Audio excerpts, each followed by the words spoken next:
Di tengah perkembangan zaman, masih banyak masyarakat yang sulit mengakses hak dasar, seperti layanan kesehatan, pendidikan yang layak, atau pekerjaan yang memadai. Inilah yang disebut eksklusi sosial. Eksklusi sosial bukan sekedar masalah ekonomi. Ia mencerminkan ketidaksetaraan dalam sebuah sistem.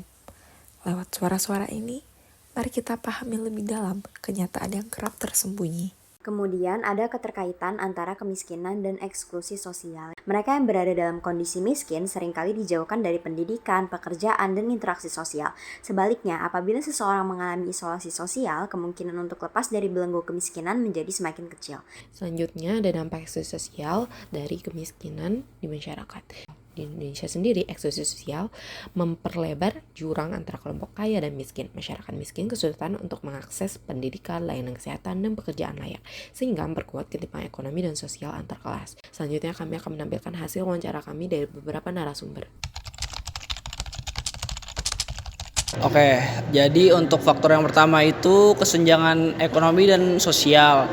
Jadi untuk orang atau anak-anak yang kurang mampu itu dia kurang diperhatikan oleh pemerintah dalam mengatur pendidikannya. Mungkin kalau pendapat dari saya itu karena kurangnya perhatian dari pemerintah, terutama Kementerian Pendidikan mungkin ya, untuk ngelirik dan memfasilitasi masyarakat-masyarakat pinggiran gitu yang kurang mampu. Dan juga mungkin adanya juga hierarki sosial. Jadi seolah-olah masyarakat yang miskin dan kurang mampu itu nggak layak dapetin pendidikan yang berkualitas gitu. Menurut saya karena keterbatasan orang tua untuk menyediakan fasilitas ya untuk anaknya agar bisa berangkat ke sekolah atau menyekolahkan anaknya, dan juga mungkin akses jalan juga salah satu faktor utama yang menyebabkan orang kesulitan untuk mendapatkan akses pendidikan. Tentu saja negara akan menyanyiakan bonus demografi yang telah ada, karena bisa untuk memajukan negeri ini membutuhkan pekerja yang banyak. Jadi bonus demografi itu sangat penting untuk memajukan negeri ini. Dampak jangka panjangnya itu ya mobilitas sosial pasti akan terganggu karena kurangnya akses pendidikan bagi anak-anak yang kurang mampu itu akan menghambat pertumbuhnya masyarakat atau sumber daya yang mumpuni seperti itu. Dampak jangka panjangnya mungkin menurunnya kualitas SDM yang ada di Indonesia kali ya. Karena kan generasi muda nih yang bakal ngelanjutin pembangunan di Indonesia gitu loh.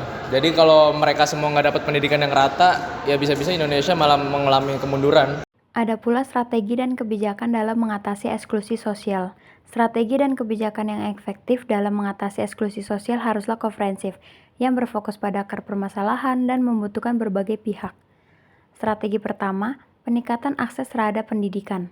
Hal ini dapat memberikan kesempatan pendidikan yang setara bagi semua individu, juga dapat membantu meningkatkan peluang ekonomi sosial mereka. Yang kedua, peningkatan akses terhadap pelayanan kesehatan. Akses terhadap pelayanan kesehatan yang berkualitas dan terjangkau merupakan hak dasar setiap individu. Yang terakhir, peningkatan akses terhadap ekonomi. Hal ini memberikan peluang ekonomi dan akses terhadap modal bagi kelompok rentan yang dapat membantu mereka keluar dari kemiskinan.